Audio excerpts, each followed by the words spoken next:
Welcome to Screw the Commute, the entrepreneurial podcast dedicated to getting you out of the car and into the money, with your host, lifelong entrepreneur and multimillionaire, Tom Antion. Hey everybody, it's Tom here with episode 335 of Screw the Commute podcast. We're in the middle of Vetrepreneurs Month, and we have an awesome accidental entrepreneur, Annette Whittenberger. She's a 17-plus year veteran, and guess what? She's living with some of the things that we should appreciate of people that have gone to service for us. I mean, she's still dealing with anxiety, depression, and PTSD, and being an inspiration to others. And boy, now they just mentioned there's going to be thousands more troops coming home, and I'm sure they're going to need, a lot of them are going to need her services. So we'll bring her on in a minute. So make sure you grab a copy of our automation ebook. This book has just one of the tips, and I'm not exaggerating, we figured it out, has saved me about 7.5 million keystrokes. So I know a lot of you listened a long time, have downloaded the book, but go implement what's in the book, because it allowed me to handle 150,000 subscribers and 40,000 customers without pulling my hair out, and allows me to steal customers from people that are too slow to get back to people. So we're lightning fast around here, and this book will teach you how to do it. So screwthecommute.com/automate free. Screwthecommute.com/automate free. Now, while you're over there, grab a copy of our podcast app at screwthecommute.com/app. That's APP. And you can put it on your cell phone and tablet, and they'll do all kinds of fancy things and save your favorite episodes and all kinds of stuff. And we have video and screen captures to show you how to use it. All right, folks, we're still in the middle of this pandemic. Nobody knows what's going on. Some schools are open, some schools aren't. Parents are freaking out. People are afraid they're going to lose their homes and get evicted from their apartments. It just tears me up to worry about that kind of stuff on your behalf. I mean, I really feel bad about it. But the thing is I've been preaching for 20 years plus. If you can learn how to sell on the internet, you will not be susceptible to those kinds of things that happen in the world. And you'll have security. You're building a security for your family.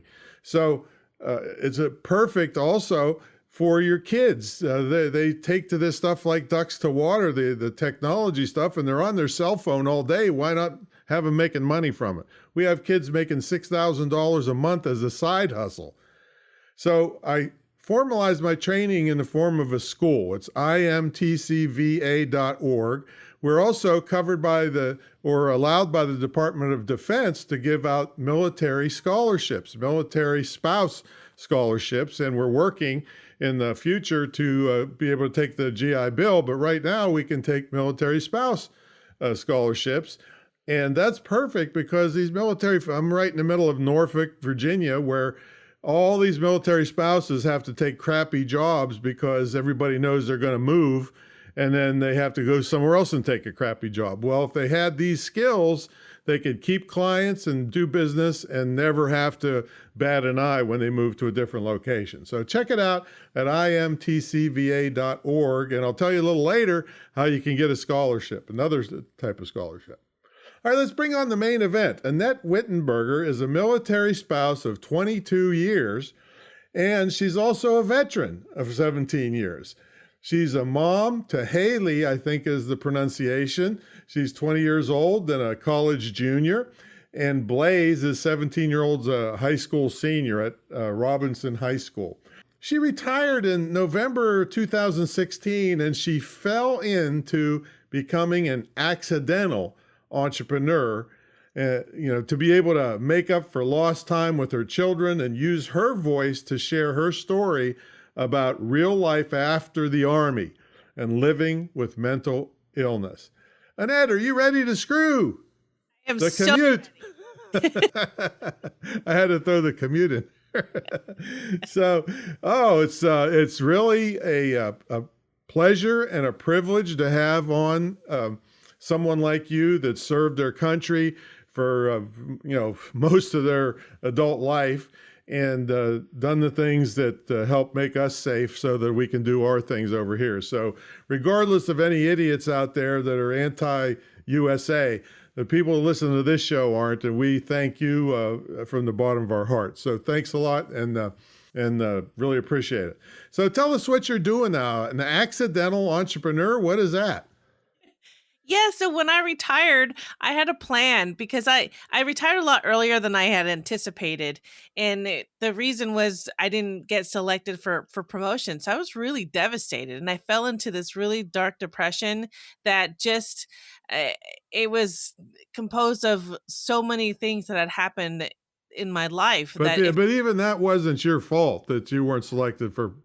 Wasn't there you're a big decline in the military at that point? there was, but in my head, Yeah. in my head I felt like a failure. So trying to figure out how I was going to continue to live, I turned to writing. And so that's where my blog came from, and then a website, and that's what's a wild ride called life. So I started to realize that the more I shared myself and my vulnerability, the more I realized I wasn't alone. And so then I turned it into something much bigger.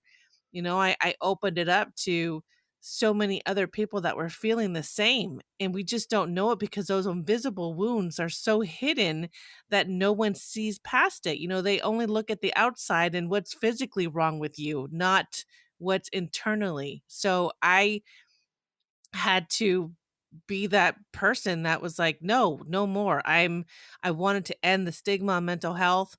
I wanted to stop suicides because it just people don't really understand until some of us start speaking up, and it was very hard. Wow. Yeah. It's I can't imagine some of the things you saw and were exposed to, in your time in the service. And that's again why I wish these people that are clueless would have a taste of that, so they would more appreciate the kind of things that you and all your brethren have done for us. So what's so this is a business now? It is because then I created the Truths We Hide podcast from Mm-hmm. that. Had such an outpour of support. I've had people that reached out to me that were, thanking me for sharing my story, and I'm sitting here, just so humbled because it's not just all about me, it's about everybody. And so now the Truths We Hide has not just veterans, but any person off the street. I mean, literally, like from the bagel shop that are suffering, but they don't have a place to share. So I wanted to create that platform, that space for people to come on and share without judgment. Okay, And so, so let's be clear about the names of the things. The Truth We Hide is the name of the podcast, right?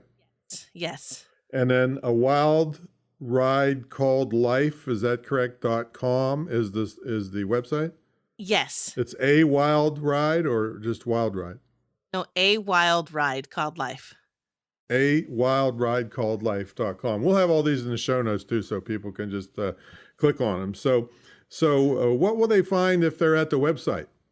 They will find everything from my book launch to podcast episodes to opportunities to share your story, even if you want to be anonymous. Mm-hmm. And just all the work that I'm doing and that I'm trying to create to bring more awareness. Okay, and you mentioned a book there. Do you have more than one book, or is this the one that's coming up next year? This is the one that's coming up. If you want it, I invite anybody who wants to be part of the book launch, they could go directly to the website and sign up for that. Yeah, tell them about the book. Yes, so the book is a memoir, and it really my intention is to share the story to give hope to others. And each chapter will have a part of my life, but also how I've overcome it and what how I'm here, how I'm still here today. So hope and just real life. And the name of the book? The wall between two lives. Wow, that is powerful. How'd you come up with that? I don't know. It just came to you? Just came to me, just like the name of the website just came to me, and the podcast, it just came to me. So I'm very blessed to just be alive and to just have these things come to me. It took a lot, took many, many years to get to the place that I'm at now. Well, there's some kind of higher power working with you. I'll tell you that for that stuff to just appear out of thin air. Those are really powerful names and a book title for sure. And when's that coming out? Spring 2021. But people can sign up to be involved now that in anticipation of it, right? Absolutely. All right. Now, I know you tell us the podcast. How often do you have it? So it went from once a week to twice a week because Mm-hmm. I've had that much support and just interest in it. So twice a week, Tuesdays and Thursdays, every week, Can new can episodes. people sponsor it, or can you get money for it? Absolutely. We are looking for sponsors because our audience is growing and we are reaching more people and helping them. So there are sponsorship opportunities. You can also go to the website to be a part of that as well. Beautiful. Now, it doesn't surprise me that people like you are heavily into volunteerism. Tell us about some of the groups you're supporting and your volunteer work. Yes, no, thank you. I was one of my army sisters was part of a program called TAPS, the Tragedy Assistant Program for Survivors. And I since Is I that for moved to children or for, it's for yeah. children for ages, oh gosh, young as 5 all the way Oh, 17 until they graduate and then they can come back and be a mentor themselves. But I was blessed to have been able to be in the DC area and spend a whole weekend with these children, who are grieving from the loss of their loved ones. It could be anywhere from a parent or to an aunt or uncle. And it's, the things that TAPS is doing to help them cope different ways, from coloring and using your words to using uh, colors to express your feelings is absolutely amazing. And it's just, I always try to either volunteer my time or for those who are able to donate, it's absolutely worth it because these children, you just don't even know. It's heartbreaking. now, well, no, I'm not sure if this was a typo or I'm not pronouncing it, but there's a thing called Veterati. Is Yes. that Yes, correct? it is. It is called Veterati. I'm a mentor through Veterati, and it's a place for you to go to be a mentor or to find a mentor. Mm, Through there's so many different areas you can mentor, and people just, they go to your bio, they see if you're a match, and I'm just so humbled that people have picked me based off of my bio because I really put it out there. I put that I am, a survivor, that I do suffer, but I'm here now and I want to help you. So yes, it's pretty awesome. wow, you are a powerful volunteer, that's for sure. So you are dealing with some of these things still. Yet, what are some of the coping mechanisms you're using? Because I guess volunteering and helping others might be one of them, but you're suffering from these things yourself. Yes, I am, and I think the first step I had to make was finally say, okay, I'm living with this. I'm no longer going to suffer, Mm-hmm. and that really saved my life. I spent so many years trying to hide it, and I didn't want to be seen as weak or be judged. So, one of the biggest things that I actually met you, Tom, through was the Vetpreneur Tribe, Right. and really really fortunate to have met a handful of those people in person, and they've actually really helped me. It's really amazing, like Tammy Moses, Mm-hmm. Rob Garcia, people like that who reach out and who genuinely want to help. And so with their support and their non-judgmental um attitudes, that's the biggest thing is finding your tribe. And so that's what's really helped me. I mean, I do have days where I'm just, I don't want to do anything or I'm not motivated, but the next day I show up again. So I think as long as we learn to give ourselves grace, that's the key. That's the key for me. Mm-hmm. Grace and, you know, learning that it is okay to not be okay. And the other thing was using my mess as my message. I realized that yes, I went through a lot of crap. Oh my gosh, yes, but how am I going to turn that around now? And how am I going to be present for my kids and for other people? And so those are the things that really save my life daily. Right. Now, they're just announced on the news that I think about 3,000 troops are coming home from overseas. Right. What do we need to know as civilians of what they went through and how to best support them? I think one of the biggest things that I've learned as a kid was never judge a book by its cover. So they come back, they need to reintegrate. It's going to take them time. Whether they saw combat or not, you don't know what they have gone through over there because we leave our families. We have this whole new lifestyle overseas. And so I think we just need to be cognizant of our words. Be mindful. Be, you know, if you don't want to be sympathetic, that's okay, but just don't if you have nothing nice to say, don't say it. Now, do people, is it cliche or do people really, does it mean something when somebody like me would say, thank you for your service? It depends on the person. It's very oh, man, when I first heard that, I wanted to cry because that's this is my that was my life, and I Hmm. did it for all of us. So there are soldiers who absolutely appreciate it. Some are just it's very hard for them to hear because of what they saw or what they're coming back to. So no, I mean, don't ever stop showing your appreciation. There's some of us who really need to hear that because it is that hard. So go ahead and say it, but realize that it might, just not be received because of what they've been through. Yes, Okay. yes.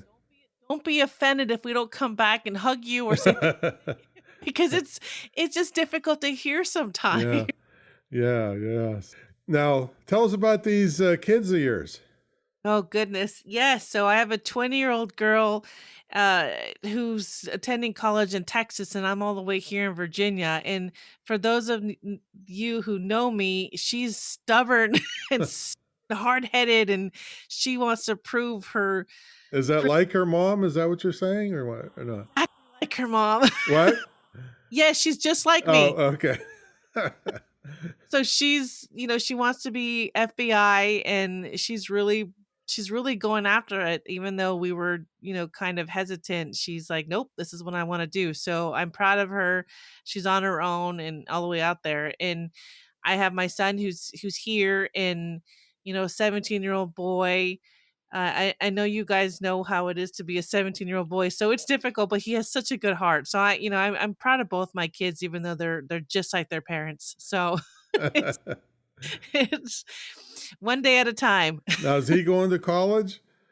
You know, That scares me that when people are going to college, unless they have a really important, um, you know, career path, because all these kids are just all they're learning how to do is protest and getting indoctrinated and all that you crap. yes, no, you're right. And I want to say that I was sad when he said he did not want to go to college, but he wants to go to trade school. And so Good. we we have been supporting him and just having him research what he wants to do and What trades is he looking at? he wants to do underwater welding.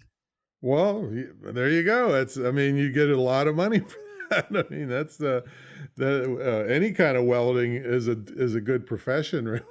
So, Is, and I think the biggest thing that we have tried to instill into our kids is do what makes you happy. And if that's what really sets your soul on fire, then go for it. And if he that makes him happy because he likes to work with his hands, he takes automotive classes. Well, he used to take automotive classes at school. He loved doing those things. So if that makes him happy, then you know what? Go for it. well, as long as it makes them happy and it's something that people will pay for, because you could be happy as you want and broke and working at Starbucks. No, So. you're right. But Let's that sounds like a pretty high paying profession. Wasn't there a movie with Cuba Gooding Jr. a long time ago where he was like the first black guy that was an underwater diver or something? I don't Yes, remember what.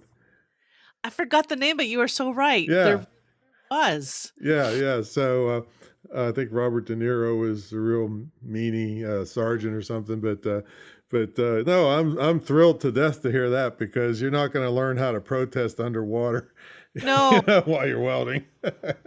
and with that protesting, we discuss our values, our opinions in house, Hmm. but we just don't like to go out there. We don't need to do that. I just that's what I feel. We Yeah, don't. I almost made a comment when you said, "Oh, I'm blessed to live near DC."